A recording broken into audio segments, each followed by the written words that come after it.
lisikelela. Amen. Ndicela sihlele iBhayibhile zethu Matthew chapter 12. Ndibulisa bonke abantu abasendlini. Egameni lenkosi yethu uJesu Kristu. Bese kwalisikelele. Sizafunda uMatthew chapter 12.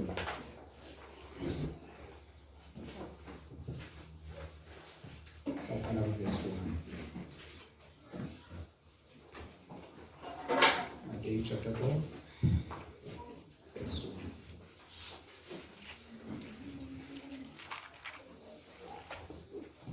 1. Matthew chapter 12. uYesu uyinkosi yeSabatha. Verse 1. Ngelo xesha uYesu waqala emasimini ngeSabatha. Bayeke abafundi bakhe belambile. Baqala ukukha izikhwebu. Badla. Verse 2. Ngose kwalisikelele.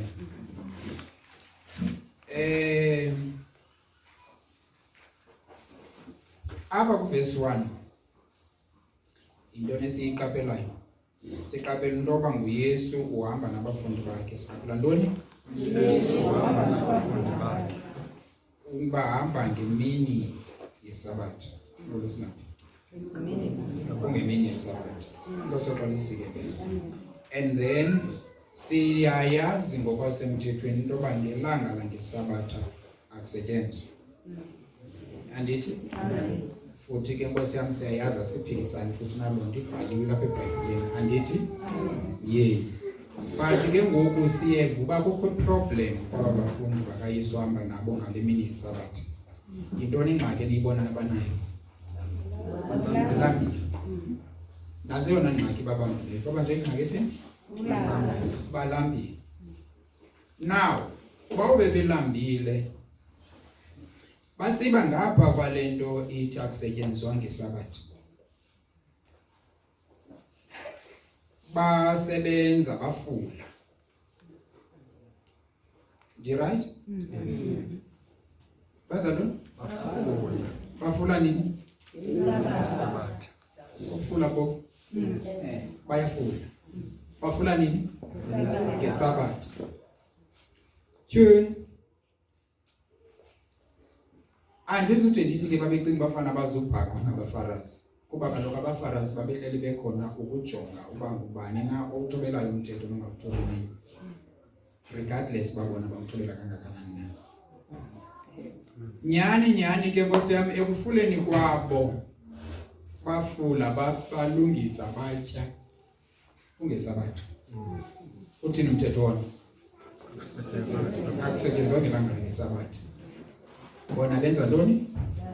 Bayafula ngeSabatha. Ngekabe? Babhaqwa. Verse 2. Verse 2. Ke kaloku abaFarisi bawukubona oko bathi kuye, uyabona abafundi bakho benza oko kungavumelekileyo ukwenziwa ngeSabatha. Babhaqwa ngobani? abaFarisi. abaFarisi. Bazothi babafika abaFarisi bazofaka icomplaint apha kwinkosi Yesu. Bathi yabona ke ngoku ikhona ingxaki. Bathi abaFarisi into lengxaki yenzekileyo. Abafundi bakho naba besenza into ebesingalindelanga uba yenziwe ngelanga leSabatha. Benza ntoni?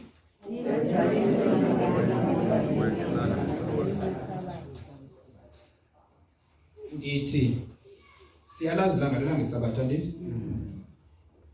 Siyayazi kusetyenziswa ngeSabatha ndithi? NabaFarisi bayayazi kusetyenziswa ngeSabatha. Nabafundi bayayazi kusetyenziswa ngeSabatha. Andithi? But kukho ingxaki. Nivile ingxaki? Ithini ingxaki? Abafundi bahungry. Then emveni koba belambile bathini? Bafula. Balungisa ukutya. Andikwazi baba bathi ugqoka ukufula bakwenza kanjani kodwa bakwenza ba require right bakutyiwe. Batya. AbaFarisi bathi not so. Akwenziwa kanje ngeSabatha. Ndifuna ke ngoku ukuba sive ibithe iheading uYesu inkosi yeSabatha. Ingxaki sathu ukuze ezinto iBhayibhile siyamkele kakuhle siqale sibe nendlela eright yokuyiva nokuyibona ngale ndlela iyo. Nomthetho sibe nendlela eright yokuva nokubona ngale ndlela iyo. Amen. Niyaqaphela? Amen. Wathatha uYesu ke ngoku wathini kuverse 3. Verse 3. Wathi ke kubo, aniyilezanga na into awayenzayo uDavide xa walambayo yena nabo babenayo? Mamela ke. Kwenzeke ntoni kubafundi bakaYesu? Ntoni ingxaki behlele endleleni? Kwenzeka ntoni kuDavide? Yintoni eyamehlelayo? Abafarisi bebeke bafunda ngoDavide andithi? Ngoku kufanele ke ngoku bajonge nalapha kubafundi into yoba le ngxaki yehlileyo khange yehle na, ngoba uSolomoni uthe akho nto intsha phantsi kwelanga andithi?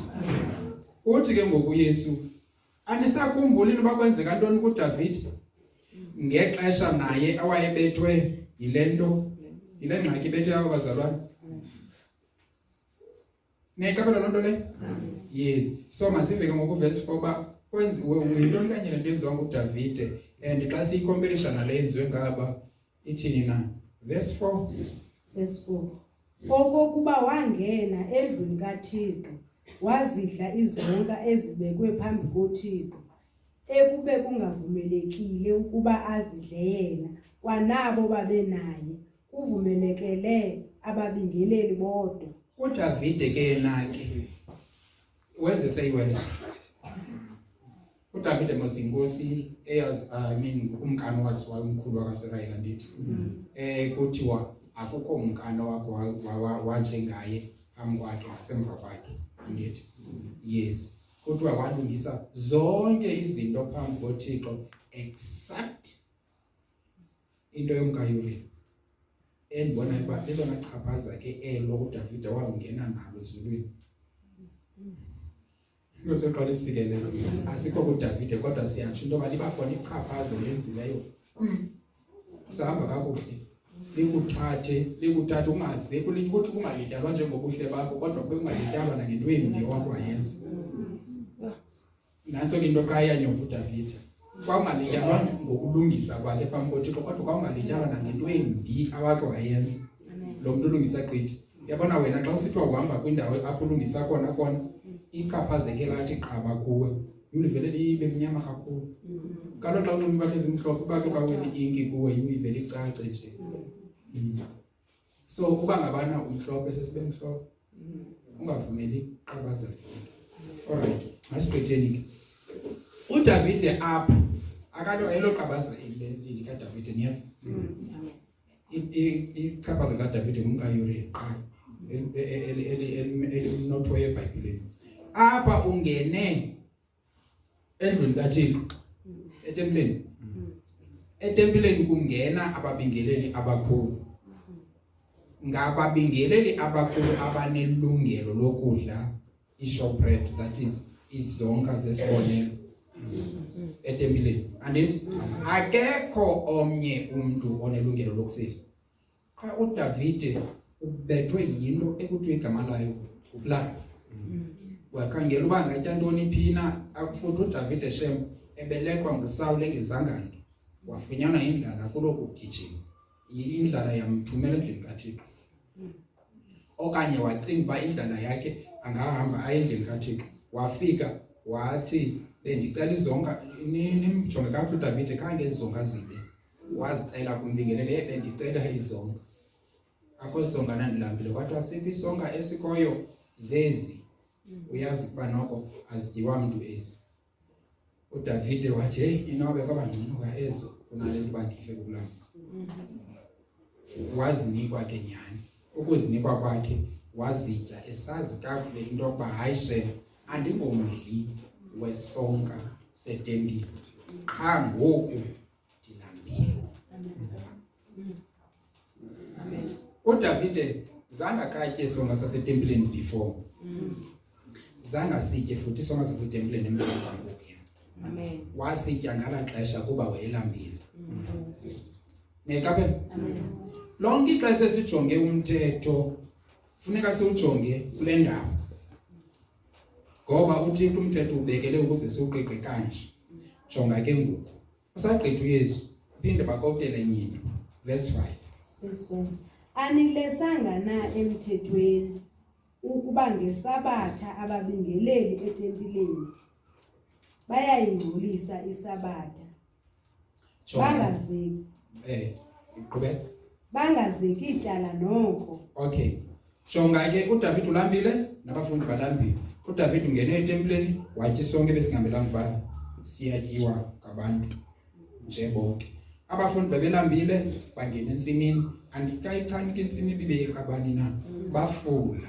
Ugqiba kwabufula batya kubo andithi then kwahambeka ngoba kufuneka kuyiwe kule ndawo kuyiwa kuyo. Andithi uDavid ungene etempileni wabetha sonke besiphaya senzitsho kanti uthi watya kuso ke emveni kwangoba batsho wakwazi uhamba le ndlela besayihamba. Nekabe zezinto kuthiwa zii-emergencies zombini ezi. Akhange siphinde sive kusithiwa kwabafundi baphinde bahamba ngesabatha bayofunda. Zange sive ngaphambi kwangoku kusithiwa bayenzile le. Ndizama ukucacisa into yoba yile nto kuthiwa libhaqo. Andithi into engxamisekileyo. Uthi ke ngoku uYesu kuverse 5 even nababingeleli aba bayangena apha etempileni benza into ebebemele uba bayenzanga, that is bayihlambele itempile basogqiba bangabe kwatyala. Babangaze ke ababingeleli bangalibeka ityala kuba kaloku xa sebengene ngaphakathi kungena bona bodwa. Kubani ebebazi ke into sesibazi ngokuba bebenganyanyisekanga kakhulu. Bengabe kwatyala njena kungenza uba balibekwa kuba komntu babonileyo. Niyaqaphela babone kodwa uThixo kuphela. Niyaqaphela? Yes. uYesu ufuna uthina ufuna ukuthi akho kwanto ngumthetho ngoba abanye bathi bocinga izinto bahambe bofikelela kuloo ndawo. Andizufika mle ndaweni engakhange athunywa kuyo. Amen. Ndisayazi umthetho kaThixo ngumthetho kaThixo. Isabatha yisabatha. Kanti ndifuna si-understande le ndlela uYesu Kristu ayi-approacha ngayo. Amen. Isabatha into yoba abathobelayo bathobela kanjani xa bethobela umthetho kaThixo. Ne? Go to verse 6. Verse 6. Ndithi ke kuni omkhulu kunayo itempile ukho apha. Sithetha ngantoni kanene apha? Besithetha ngantoni soka verse 1 ukuthi verse 5. Sithetha ngesabatha. Andithi? Sithetha ngantoni? Ngesabatha. So uthi ke ngoku uYesu kodwa omkhulu kunayo sabatha andithi ukhona apha. Njena ithi umkanti undlodlo ngifuna umuntu othetha nomthetho eBhayibhelini. Ithi le omkhulu kunesabatha ukhona apha ndithi omkhulu kunetempile. Hayi kokwangoku besathi omkhulu kunantoni kunetempile. Niyaqonda yintoni itempile? Itempile kulapho kuhlonitshwa. Okay, itempile kulapho kukhonzela uThixo kuyo. Andithi? So uYesu yena mkhulu kunantoni? AmaJuda ayengafuni ukuliva lo gama umuntu aziphakamise ngaphezulu kwetempile. Kwaba kwingxaki apho. AmaJuda endaweni bakhonza uThixo owanike itempile avela khonza itempile ayinikwe nguThixo. Ndithini?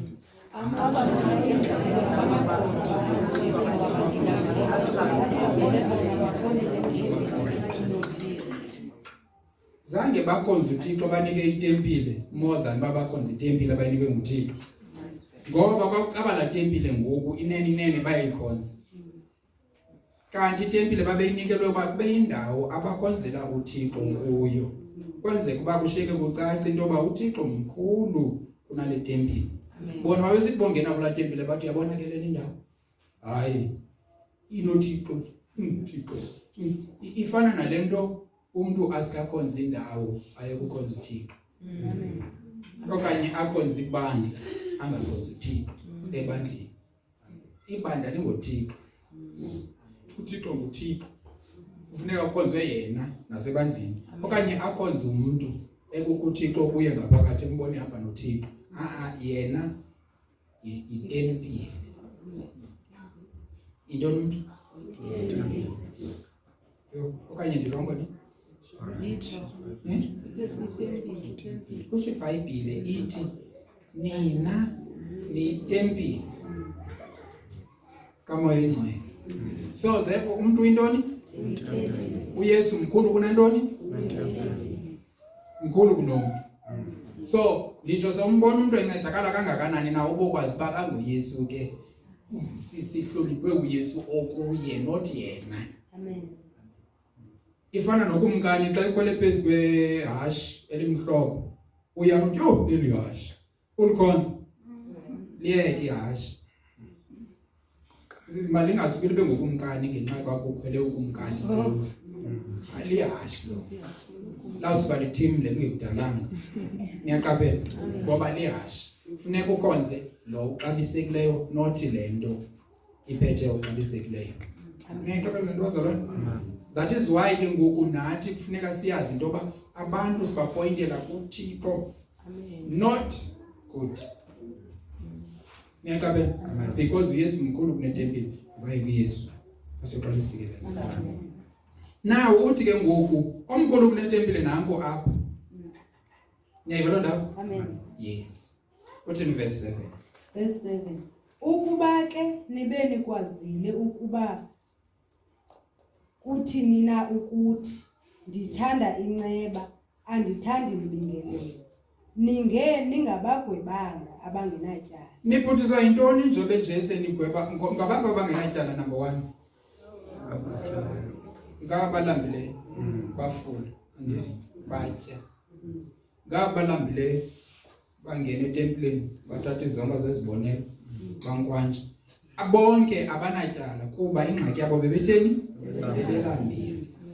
Nayi? Yes.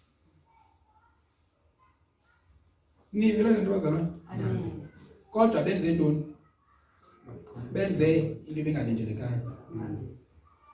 Xa i-emergency lena, mamelani ke xa ndithetha nge-emergency okanye ngento ekufikele ngebhaqo, ndithetha ngento ubungenalo ulawulo kuyo. Bebehamba abantu indlala abanalulawulo kuyo. Ungathi ke ayinami le nto iyandifikela ngebhaqo ube uthetha ngento ubunelungelo lokuba ingenziki bunokuyistopisha wenze ngenye indlela kunoba wenze ngayo. Amen. Ndifuna uunderstand ngeli gama lithi emergency. Ungakulinga emergency yonke into. Niyandiva? Amen. Now uthi ke ngoku number 1 umuntu oleqa mgwebe umuntu ngumuntu ongaziyo ilizwi. Kubani umuntu ogweba? Quick. Likhona ilizwi lixeliwe kuwe waxelelwa. Yesu yayazi into elindelekileyo. But ke ngoku kwakule nto elindelekileyo zikhona ii-details ekufuneka uzibambe kwalapha kuyo. uThixo uthe yena ufuna inceba akafuni intoni? Umnikelo ngaphezu kwenceba. Andithi? Andithi? Amen. Ufuna inceba ngaphezu komnikelo. Niyaqaphela loo nto leyo? Yephi le ncwadi ithetha kanje?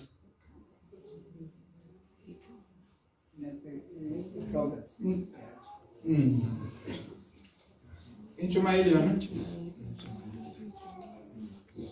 Okay. Inkosi yokuqala isikelele. Now uThixo into ayithandayo yintoni? Inceba. Ngaphezu kwantoni? Ngaphezu kweminikelo. Niyaqaphela? Yes. Ngamanye amazwi uThixo ujonge ukuba kulungile na okwenzele lo muntu. Because umnikelo une-pride attachwe kuye. But ukwenzela umuntu into elungileyo ngaphandle kokunikela. Do you understand? Uyakwazi uba umuntu umnike into kodwa unganikeli kuye xa usenza iphululeyo. Mani niyawazi umnikelo? Kuba umnikelo yinto onika umuntu yona okanye onikezela ngayo. Niyakwazi unikezela kodwa ungalungisi. Amen. Uyayazi kodwa uba uyakwazi into yoba ulungise ngokunikela kodwa unganikeli. Sisixhosa esithethayo bazalwane. Uyazi yakwazi umnikela andithi ayikunikeleni kwakho kodwa ungalungisi but uyanikela awulungisi kodwa uyanikela uyakwazi ulungise ngokunikela kodwa unganikeli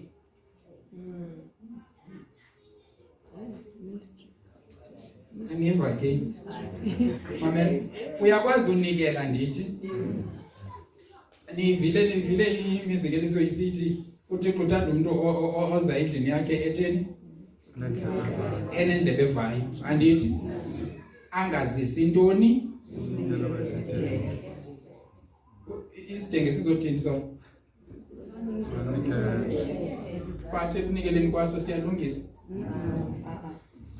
kuthiwa umnikelo wakho umnikelo wesidenge kodwa naso isidenge naso sinikela ithi iBhayibheli asiyazi noba senza ubudenge sinikela ndithi seza siyilekuza imali sizonikela nacinga bafana umnikelo ke nyani xa sinothetha into yenyani siyibekile imali sidenge kodwa sizazi noba senza ubudenge ngokunikela Yo, kodwa kutheni ngoko into yekabakho ubudenge, xa ubenza ngokubudenge, abobulungisa kodwa ukunikela qha.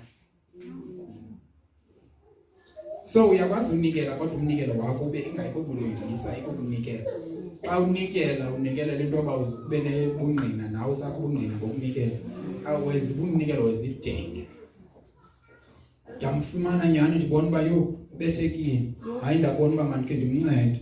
Ndimkhulule kule ndawo kaloku sidalelwe lonke sikolo lonke bazalwane sisindiselwe lonto akufuneki nje abantu sigqithe nje kubo kwathini awuyazi ngoba ubudenge kwalento uyenzayo leyo ba ube usixelela uba wena wanikela because ithe iBhayibheli uza kufinca umvuzo wakho ngathi ufince sikujongile ufince it means awuzazi uba wenza ubudenge kodwa wenza ubudenge ngoku sikujongile Nekabe ungathi unomvuzo wena usuku ufince before time. Nekabe xa sewuzianalyze wenza ntoni? Ubudenge. Nekabe ke ngoku into ba uyakwazi unikela. Kodwa bekunikeleni kwakho ube ungalungisi. Kwelinye icala uyakwazi into ba ulungise wenza inceba. Wenza inceba unganikeli. Kodwa uyenza inceba ngokunikela. Ingake kuloo ndawo. Jonga kaloku xa ngabana uqonda into yoba bendinento bendiza kuyisebenzisa endaweni ethile futhi bendiyidinga. But ke ngoku ndijonga lesi sidingo salo muntu and ndiyabona into yokuba ngeke ndiya-understanda nami ndiyayidinga le mali, ndiyayidinga le nto, kodwa ndijonge esi sidingo salo mntu ndibona uba no. Ndizawuthatha le mali yam ndiyinike lo mntu ukwenzela uba kusotakale le nto kuba ndiyibona yona iserious ngaphezu kwale nam ndiyidingayo. Ndiyanikela kulaa mntu? Bendizonikela umolo wam? No. Xa ndithetha into zenyani ndezinceba apha andinikeli kuba le nto bendisafuna ukuyisebenzisa kwenye indawo kodwa ngoku kuleni imeko mayime eyam into ndenze inceba kulo mntu andinikeli futhi ke nogqiba kwam ukuyenza inceba andishiyeki ndisithi ndityalile phaya because bendinganikeli ndiyazazi nam xa bendisenza kule game inceba. Neighbor? Yes. So injalo ke ngoku lento uThixo uthanda lo nceba ke ngaphezu komnikelo ngoba umnikelo inintsi into elala phezu kwawo engekho right. Nay? Amen.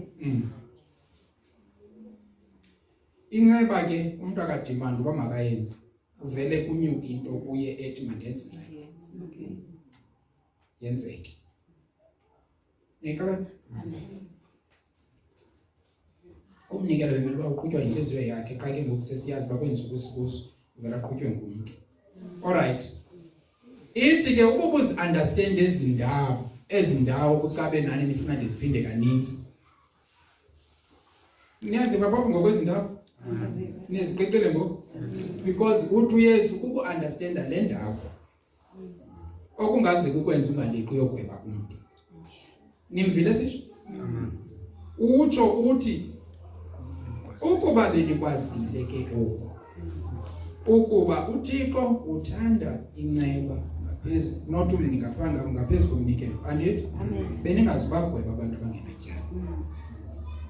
Nekabelele zindawo ndona zathi zinzima na kodwa zinzimanga nezimosba zinzimanga ukuziqika but ke waziqika kakuhle uzawutsho ukungaliqugweba abantu abangagwebekiyo. Ndoseqolisile le. Amen. Mamela ke ngoku uthi in verse 8. Verse 8. Kuba unyana womntu uyinkosi yayo nesabatha. Unyana womntu uyinkosi yantoni? Sabatha. Yesabatha. Lento ndiyenza ngesabatha ndiyenze luzuko lukaThixo. Ndiyenze luzuko lomntu. Ndiyenze luzuko lwam personally. Kusini na? Uba ngabana ndiyenza kuba ndiqale lusuke ndiyenze qha. Then ke ngoku ndimosha isabatha. Uba kufuneka yenzekile for uzuko lukaThixo kanye kufuneka yenzekile kuba inyanzelekile yenzeke i-emergency. Niyaqaphela? Izokwenzeka ushiyeke ungagwebekanga. Ukuthobela isabatha ayikho kumnikela nokuzenzela into yoba uzakhela igama kuThixo. Khumbulani kaloku bazalwane bam kuthiwa isabatha yadalelwa umuntu. Umuntu yena zange kudalwe yena ngenxa yoba ngubani waqala wabakhona ngumuntu noba yise ngubani waqala yakhona inkukhu noba liqanda yekeni sosokola umntwana waqala wakhona ngumuntu noba yisabatha. Umuntu ndithi yazi kaloku yo idebate leyo ngumuntu waqala wabakhona noba yisabatha eqala yakhona.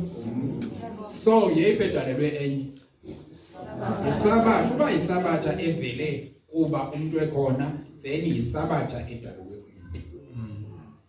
Neva ke ngokule nako kapho bayiluza khona abantu andinangxaki nokuthotyelwa komthetho kuba ke nami ndiyacaphukela ungathotyelwa komthetho and iBhayibhile ithi kwiintsuku zokugqibela kuzawusweleka ukuthotyelwa komthetho. Ayibandibeke kanjani ngale ndlela yibeka ngayo komnandi. There will be lawlessness. Kuthina ukwaba ukuchasa komthetho ke bendifuna itsho kanjani nekabela kwinsuku zokugqibela nekabela. So uba kwinsuku zokugqibela kuzaba ukuchasa komthetho so contribute ekuchaseni komthetho qha understand i-details zomthetho ngale ndlela uYesu as understand ngayo uba zithini nayo. Nivele? Amen. So ke ngoku uthi uYesu nguye inkosi yesabatha. Kangatsho kuba isabatha yingumoya ke ngoku yabhangiswa yathiwa uthi xa nguye inkosi yayo and yayidalelwe wena wangadalelwanga yona. Niyaqaphela? Uzawuthi emveni kwalento ke ngoku kutheni lento singaphindanga sivi ba usukela ngale mini ukuya phambili abafundi bavele bafuna oko ngesabatha. Niva kusitshiwo sive kwakanye. Niyaqaphela? Never uDavid ukusuka oko bengena etempileni ngokuthi hayi kaloku mna yaphuma nezonka ziziphethe apha esandleni ayenda futhi ndiyaphinda futhi naka nami kusitsho no kwathi emveni kobe zityile eziya wayazi baye mandihamba ndiyopheka ngoku.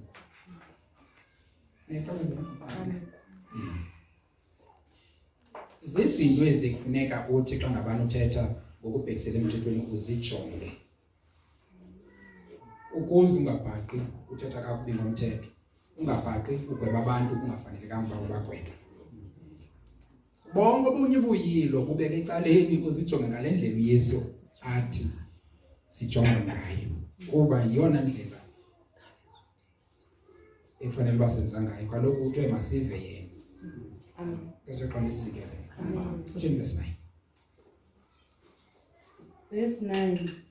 Esukile ke apho waya kungena endlini yabo yesikhulu.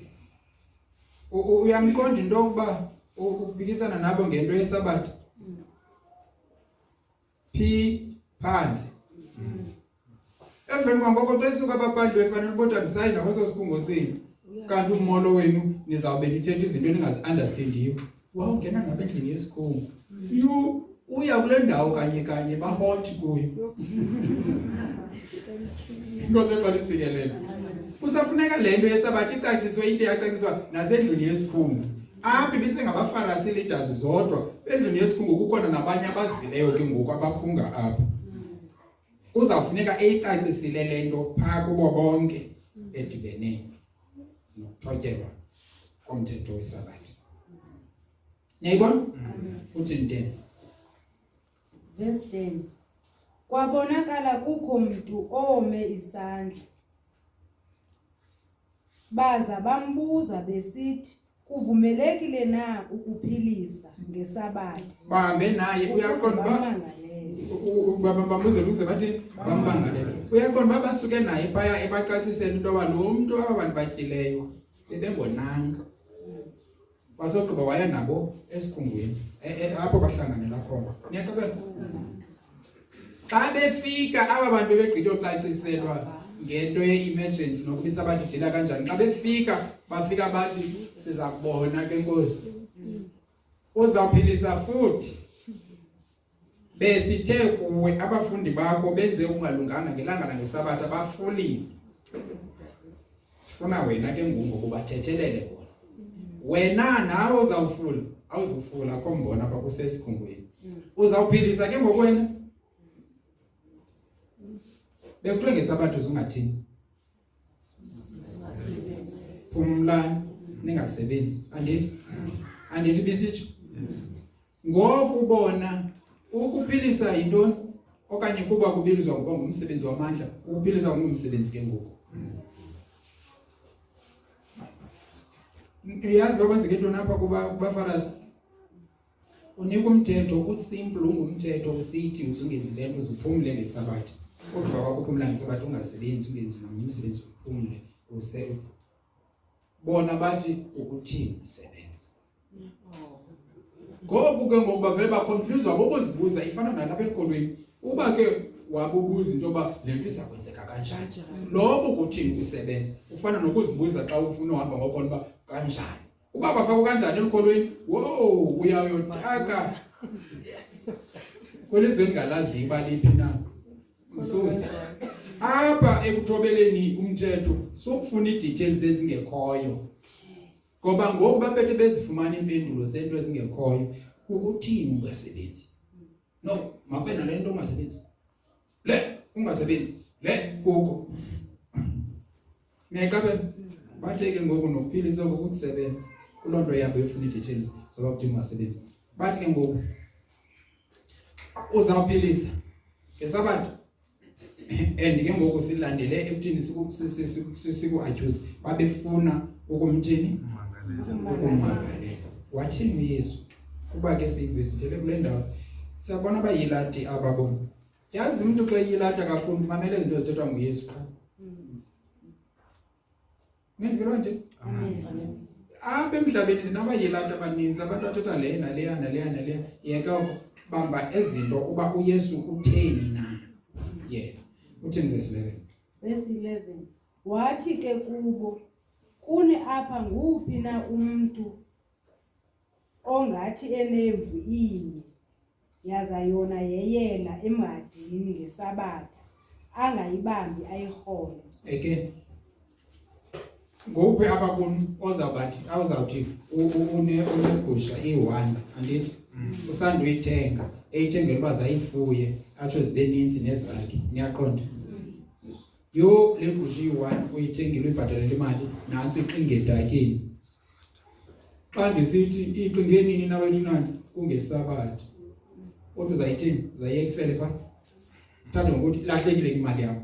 Ilahlekile kuba kaloku kungesabatha. Uba ungatsho kanjalo uyazazi uzawublame kwayisabatha le. Ngoku libele ukuthi ilahlekile imali yami ngoba kaloku kungesabatha. Sizokwazi ke ngoku ukuyithatha. Awuyithathi kuba ungafuni ukuyithatha. Awuyithathi kuba ubanjwe yisabatha ngoku. And into ezawulandela kuba ukuthi le nto le yakhe yandibulalela igusha le nto lesabatha. Niyayikapela? Yes. Sewu-negative njena kwisabatha, intoni kwenziwa negative kwisabatha? Kungokuba uyimisinterpretile. Uyitolike kakubi. Then ke ngoku ngokuyitolika kwakho kakubi, uphuma kule ndawo uphuma kuyo. Niyaqabela le nto bazalwane? Niyaqabela le? Uba ungafoswa abazalwane bonke kuthiwe ngemini yokukhonza, wonke umuntu okwenzweni ongezanga uyapanishwa. Akumelanga senze loo nto. Abantu bayithanda abantu inkonzo, kuye kubakho abantu abangathendi. Uyazi nenza loo nto leyo. Yho bangabantu oxinzelelwa abantu, ngoba beyibaleka ngokwankonzo beyoyika kwankonzo. Injalo kha into yokuthobela kwesabatha. Xa unobaforce abantu Sundays nothing nkonzo ni fast. Niyaqabela bazalwane? Abanawuphinda abantu bangathi bengezanga, kaloku sekutshiwo kwathiwa sakupanisha uba uzanga. Uyaqonda xa sekuthiwa uzapanishwa, uyayika ke ngokuza xa sekungenanto ikubambileyo kuba woyika ipunishment kuqala. Le uthenjiswe ngayo. Amen. Injalo ke nomuntu exactly le nto ndiyithetha ngayo, le nto isabatha bayithetha ngayo. Error. Neminye imithetho bayithethe kanje. Imithetho yayenzelwe thina, yayenzelwe imithetho ukuba isincede. Okay. Jonga ke uverse 12 futhi niyena. Verse 12. Kwenze kuze babone imali zagusha bazawusithini. Utheni? Ubeke phi na ke umuntu ukuyigqitha imvu. Ngoko ke kuvumelekile ukwenza okunye. Mamelani ke bazalwane. Into eyenzekayo apha, aba bafarisi bebezikhupha igusha zabo ngesabatha xa zigqibekile. uYesu Kristu esenza lo mzekelo njena uwenze ebantwini ayazi into yoba aba oko bebetoncula igosha eqingedakeni meku ibeke ecaleni laqazi akho umuntu umbona shishwana aphi ngokubalisikelela dala abantu besenza izinto besebenza lapho besithi jongani ndizamxela into ningayaziyo ababingelele etempileni bayingcolisa itempile basegqiba ngakwento ndiyayazi mina lo nto bayayenza omnye kuthiwe ungakulinga uyiwisa into phansi iwe akhawuleza ikhwezulu avuthulule ingathi akabona seyilibele noba kuthixo apha niyakabela ngoku kuthi hayi socinga abantu ba up to esi standard bona bazibeka kuso bazibeke kwenye indawo yile nto kwakusiyo athi uYesu bethetha ngabo babe force abantu bangabaphakamisa umntwana bangakwazi ukucikibisa nangomnwe bona niyaqabela amen umuntu ozibaxayo izinto uzibaxiswa kukuba yena akazenzi senendabeni actually okanini nami nithi ndiyazibaxa ndiyajaja kanjalo mhlawumbe nawe uyazibaxa nawe ibona ke le Nkosi yaxolisiwe amen isijongani ke bazalwane u12 uthi umuntu ungakanani ukubaluleka kunemvu leni ikhuphayo nini kuba niyazikhupha izimvu ngesabatha so mastart umuntu ungakanani kunemvu okay ngoku yephi into ebalulekile xa ubeka umuntu usegqibeke nenkabegusha azibanitsho nyani na okanye abantu sebecinga amanqatha ngomuntu noba inkabegusha libekwe apha umuntu so umuntu akalinganiswa nento engenye xa unobeka umuntu akubeka 10,000 ngeyiphi into ebalulekileyo umuntu ne100,000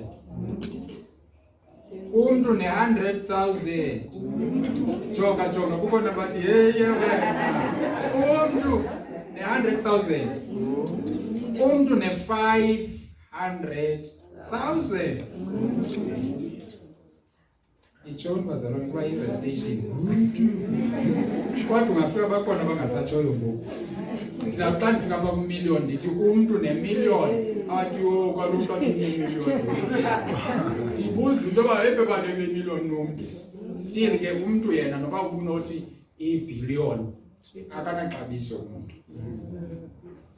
funeka ugcine loo nto leyo akanaxabiso yeke le yenzeka kumhlabeni umuntu ucaba ngathengiswa nge15,000 Alright. So uYesu Kristu babeka kulo perspective. Ngithanda ke ngoku iline yokubhela pha verse 12. Uthi ngoko nansi ke eyona nto afikelela kubukuve incwadi yeNtshumayelo isithi ukuqukunjelwa kwalombandela. Kwakuqukunjelwa kumbandela pha. Umbandela omayela nomthetho. Niyaqaphela? Waqukunjelwa phaya apha ke ngokuqukumbela umbandela omayela nesabatha. Uthini xa uqukumbela pha? Ngoko ke kuvumelekile ukwenza okulungileyo ngesabatha. Kuvumelekile ukwenza isabatha yayokuba abantu baphumle bakhe bapractice ukuphumla baphumle basuke babenze okulungileyo. Isabatha yayi God's day. Ndithi abantu bathi ngemini ethile emini kabanibani makwenziwe okulungileyo. Enzela umuntu into enzela umuntu ke isabatha ke nayo lilanga likaThixo loba abantu benza izinto ezilungileyo baphumle benze izinto ezilungileyo. Andithi? Nesibekele yona. Ngoko ngesabatha into evumelekileyo kuba ilungile lento izawunceda umuntu izawulungisa emergency likhona ivumelekile ke lonto yenziwe ngesabatha. Uyayiqonda uba izakwenziwa. Uba izakwenziwa ingumsebenzi ilungile.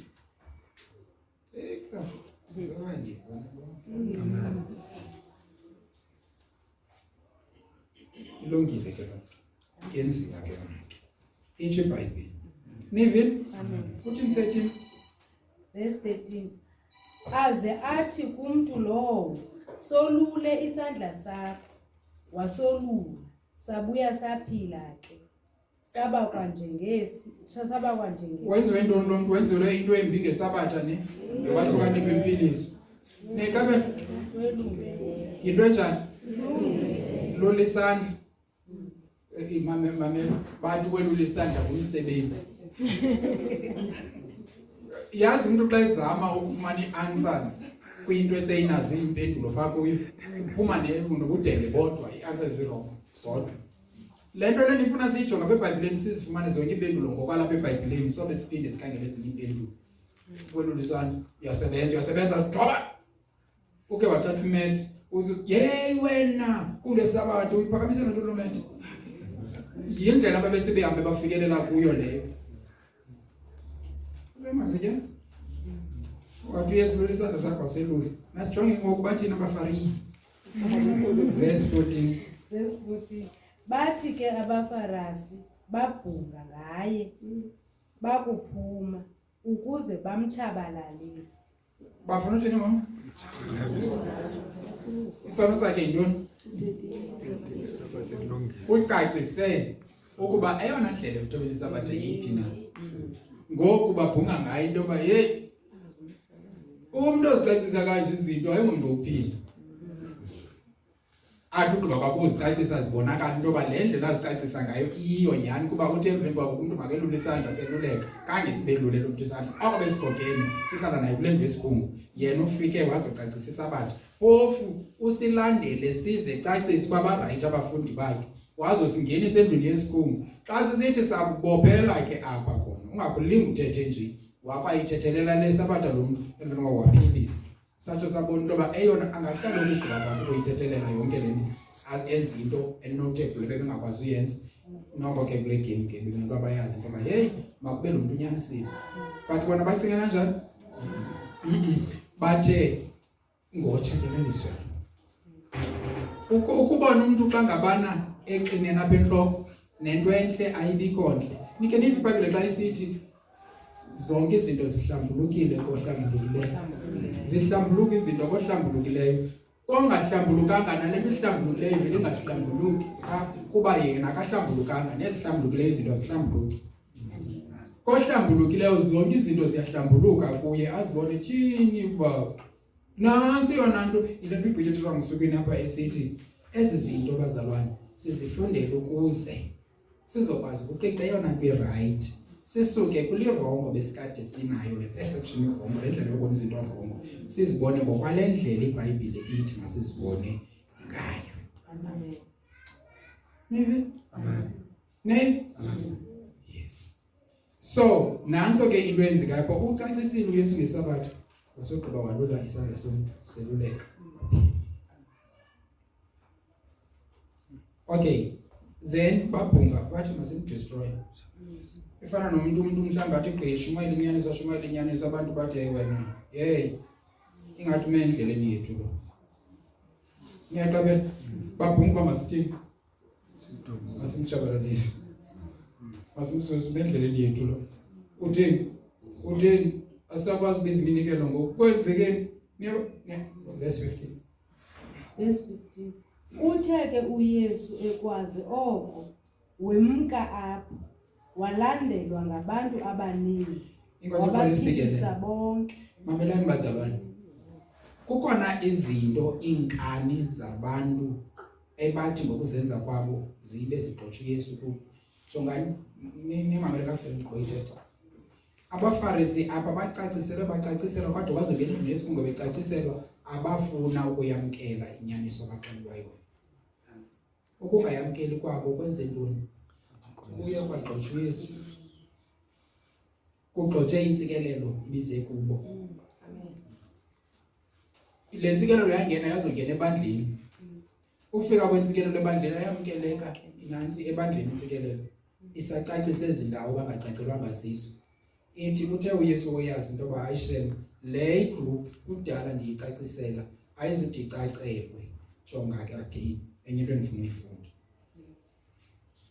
Ikhona ikind yabantu ongayicacisela kodwa sobe icacelwe lento kuba ayamkeli ayizixelelanga ngoba izayamkela ngalendlela uyithetha ngayo. Hlala naye uqhubeke ucacisa into engazicaca kuyo. Into ezakwenza uzawusengeka wena. Suka noYesu wasuka kubo xekonto babakwazi ukuziva ezizinto. Amen. But nansi into endiyithandayo. Xa abanye bengafuni ukuyi-accommodate inyaniso bakhona bayamkela. Amen. Isizathu soba siqhubeke sisathetha ngale ndlela sithetha ngayo because bakhona abantu bayamkela inyaniso. Sebengekho abantu abayamkelayo kodwa bakhona bayamkelayo. Ngoba uYesu uthe uhamba kwakhe phayana uba uthe xa ehamba uhamba yedwa. Ephoxekile. Kwenzeka ntoni? Wabashiya babangayifuniyo kodwa ngoba abashiyayo wabesithi wani elandelwa ngabaninzi. Abanye bamlandelela ntoni? Bafuna lenyaniso. Amen. Uyazi ukuthi kungena phi ke ngoku kubantu abaninzi imvi nabashumayeli usuke enyanisweni ngenxa yoba eske ba rejectwa igroup ethile. Kaloku igroup ekuthiwa ngabafarisi baye yayigroup ephezulu. Ubufumene iapproval okanye ukwamkeleka kubafarisi yo hayi nawe awuhlonitshwa phaye. Uba uvele wagxekwa ngabafarisi wangafunwa ngabafarisi hayi nawe ungazijongelwe phansi. But uYesu uthe ndiyayishiya le group ibalulekileyo ndizawuhamba nabayivayo inyaniso. Amen. Nebo ndlela yakhe kwenza izinto. Amen. Ndihamba naba bantu bayikwazi uunderstand inyaniso qhubeke nabo. Kunjalo nje kusephuma emka bamlandela. Amen. Ele kutyala inyaniso nokuyityala phi naso ucinga bafana bayiva bonke abantu. Noba bathathu bakhona bayivileyo. Noba mnye ukhona oyivileyo. Uza kumbona ngokuyilandela inyaniso. Amen. Actually inyaniso iyafana njena njengoba abantu njena umnikelo bemforce umuntu. Xa ungawufosanga umnikelo abantu banganikela abantu. Yebo le mic le ndiyiphethe apha. Ngendilube nesandla. Cordless xa ibizwa le mic. Negama lesilungu. Akandiyithenge. Thengwe ngumntu. Andimthume noba makayithenge futhi. Endosi umuntu athenga imic nje. Ayinikele noba mandithethe ngayo. I-cordless. Niyayiva? Ebesenza ntoni umuntu ebethenga le mic? Ebenikele, ebethunywa ngubani? Ngoku ndizatsho ndithi mandimcenge ke ngoku ndithethe ngendlela ethile kuye kuba kaloku ndifuna athengele yesithathu. Hayi, ashubayele ilizwi. Nekabe. So into enomnikelo injalo sewungasathethi ngomnikelo bazaqhubeka abantu banikele bona. Amen. Kukunga-understand inyaniso uba ithini na qala kuphela. Nditsho sewungazithethi usuki abanye bayasuka enyanisweni kuba kaloku kukhona igroup abangamkeleki kuyo anawukwazi uzithetha ezindawo azamkelekanga bazithethe. Yile nto babesithi abanye abantu mamubhili usesecula but kameni uyazishumayela izinto ebandleni sozazishumayela ezingashunyayelwa ezi wandifonela mama ngifundise ngayintona wathi ezinto uyazithetha ngoba kaloku ezinto azithethwe ebandleni ezozithethayo akho bafundisi basithetha ziyalichitha ibandla ndabe ndiqonda basoze izinto kaThixo lichitha ibandla izinto kaThixo lokwakha ibandla ngiyaqaphe liyaqhubeka ilizwi likaThixo liyalakha ibandla because bakhona abantu abayifuna inyaniso so thina simabuye sithethe indakadezi okay Amen. uthi verse Verse 15. Utheke uYesu ekwazi oko wemka walandelwa ngabantu abaninzi wabaphilisa bonke aba bamla bayilandela inyaniso bafumana ntoni umuntu olandela inyaniso ufumana ntoni umuntu obaleka inyaniso ufumana ntoni ubulwele umuntu olandela inyaniso ufumana ntoni impiliso obaleka inyaniso ufumana ntoni ubulwele ambone khubeka nje ehamba nje hayi nami ndiyayiva ngacimba ndikhona yazi umuntu olahlekene nenyaniso olahlekene nelizwi likaThixo ngoqala ukuthi xa edibana nani nikhoza athi ningacimba ke nami andikhozi ingoni manje ngeke ukuni nizandikhonza ndiyakhonza nakule ndawo uyibuze ngibandlela ungathi uthethe kanjalo ugenwe bobulwele wena ungumlwelwe uyayiqonda into ikhona lento ihamba nzima kuwe sewufika nje ngokuze udixele uba manje uunderstand uyakhonza napha kula ndawo kuyo ikhona ingxaki niqabe okay uthini ke uverse 16 verse 16 wabakhalimela ukuba bangamtyhili no kaloku akusekho sizathu soba bebezityhilile mos kwabantu andithi bebezawumtyhila kwabaphi kuba kaloku bona ngaba bayi-understandayo yonke le nto andithi balandele kuba bona beyiqonda le nto yonke now akho sidingo soba uthi yeyi hayi kodwa yikho le nto abantu aba ngebeke bayiva le nto ithethwa nguYesu yenina hayi suka bayeke uthi Yesu hayi bayeke uba bebefuna uva ke bevile niyazi uba itsho i-system yaseBhayibhileni uba bebeyixelelwe into baze bangayamkeli xa ubayekile wena ulikhalisile ixolo ile nto ithethwa ngu-Abraham ayithetha kulose ezibona uburongo ngoku xa uyezibona endaweni erongo uburongo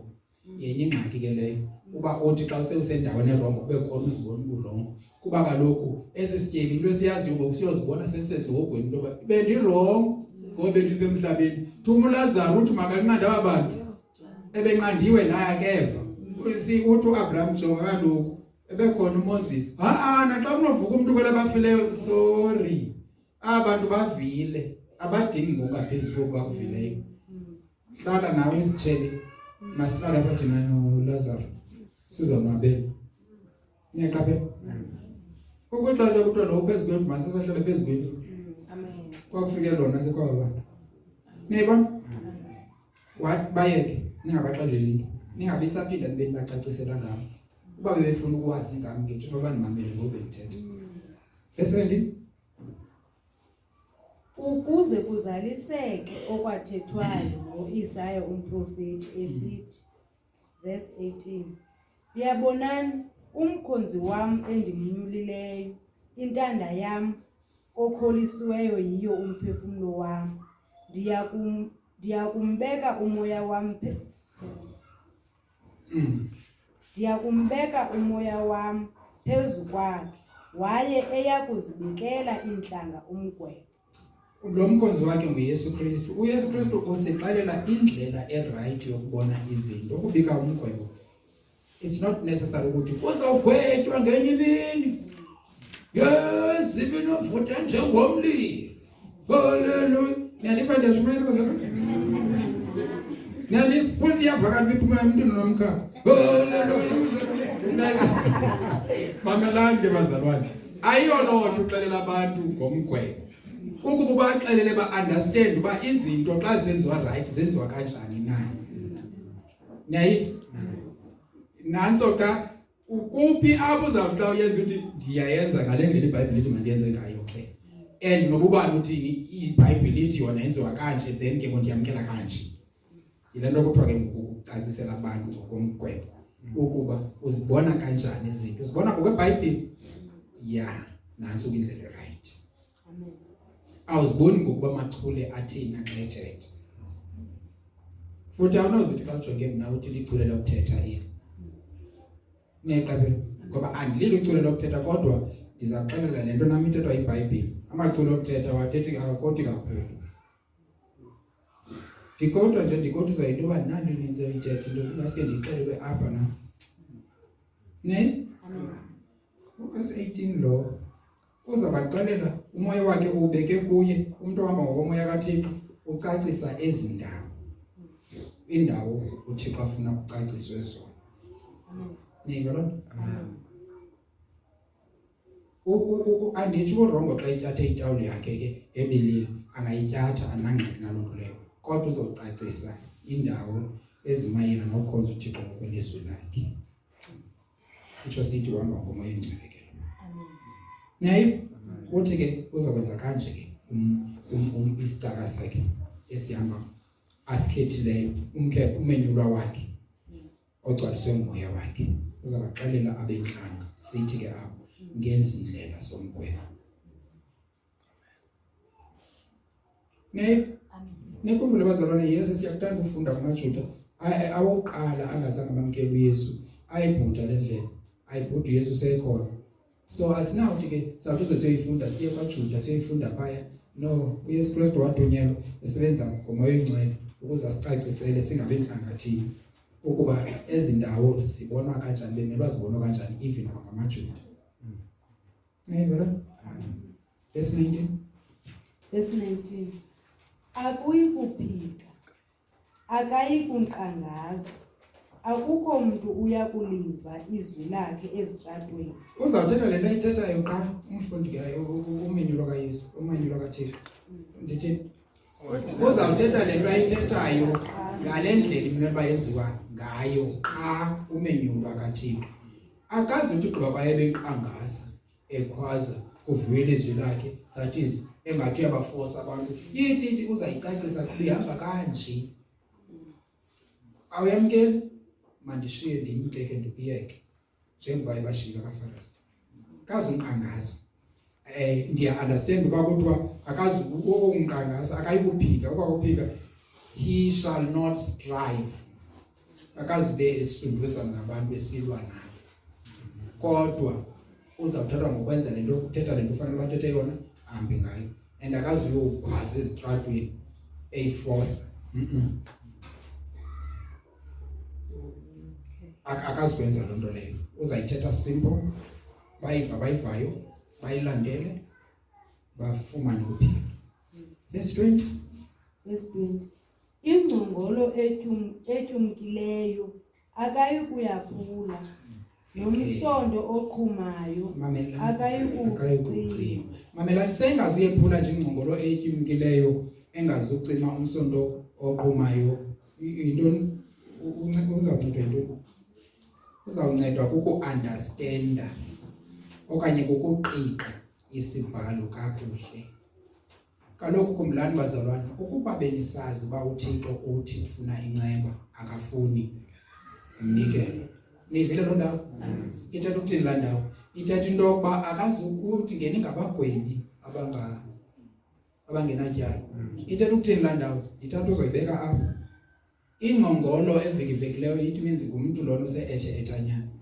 kwi-area ethile akazisuka yena mgawulele phansi suka le nto awukholwa kodwa uzamcacisela uba le nto ihamba kanjani na kazuka mgwebe nje athi akakholwa makakholwe kakuhle xa bekuthini uyayazi lo mntu le nto fanele bayenze akazuyiphula ingcongolo evekivekileyo nomsondo oqumayo kodwa uyaqhwanyaza uyacima ukho yakho uzawo umsondo ufuna uvuta nomfuna uthini nayikabe akazucima ngamanye amazwi uYesu Kristu akafike efaka isiseko umuntu engam-understandisanga uyenza izinto zicace zibe clear when ukhetha uyayithatha na okanye uyithatha indlela Yesu leyo asebenza ngayo. Nayi njengoba ugqiba kwamabulu ushumayela nami ndizawuthi ove ngasiyazi kwamkela uYesu. Andithi andizukhangela umuntu endimkhokhela uba kasentsonto za. Ngaphambili nditsho wena ntombazana thini? Andizitsho loo. Andizithetha loo nto leyo. Niyaqabela? Wena kufuneka ube convinced kuwe ngaphakathi. Usogqiba emvini kwabo ukuthi umamkele. Kulapha azawuhlala kamnandi kuwe. Ngoba wamkelwe uwe. Niyaqabela le? Niyaqabela le? Amen. Yes. Asimfaki ngenkani. uYesu ingcingo levikileyo akayiphula umsondo otuthuzeleyo ngathi ungazicima akawucimi yena ubuye wayicima uziwazi ukuba ungacinyanga nguYesu mntakababa ungatyholiya verse 21 and the last ade awuphumelelisele ekoyiseni umgwebo neville ade nalo msondo uyabona uba lo msondo kufuneka nawo uphumelele ekoyiseni ntoni umgwebo ndithe xa sithetha ngomgwebo aba sithetha ngantoni ukwazi ukwehlula asikathethi ngemini evutha njengeziko sithetha ngokwazi ukwehlula inyaniso ebuxokini so uYesu Kristu uyaqhubeka ekucacisela izindawo ekucacisela ukubeka ufuneka ukubeka endaweni apho uzothi nawe ukuthi no ndiyayibona ke ngokuba inyaniso yilena ubuxoki bo nako apho kukhokhelela khona ukuthi ukwazi ukwehlula inyaniso ebuxokini nivela sana amen niyambona uyesitha amen yeke verse 21 kanjalo ziyakuthembela egameni lakhe inhla uba uthembela kubantu ke wena ke xa ukona lo muntu unikhathalele kangaka uzamela into obani ide nikwazi ukwehlula okubi kokuhle ubuya uthembela kom no inhlanga zawuthembela kumuntu onjalo okwazi ukwenza into bakucaca uba yiphi into elungileyo yiphi into erro niyayivala amen niyazi baba izinto bazalwane indlela ke uYesu asebenza ngayo nalindele uba nathi sibesebenza ngayo ufuna izibhalo siziqiqe kanje niyazi bese amen niyaziqiqa banoyolo ke xa usithi londo uyiqiqayo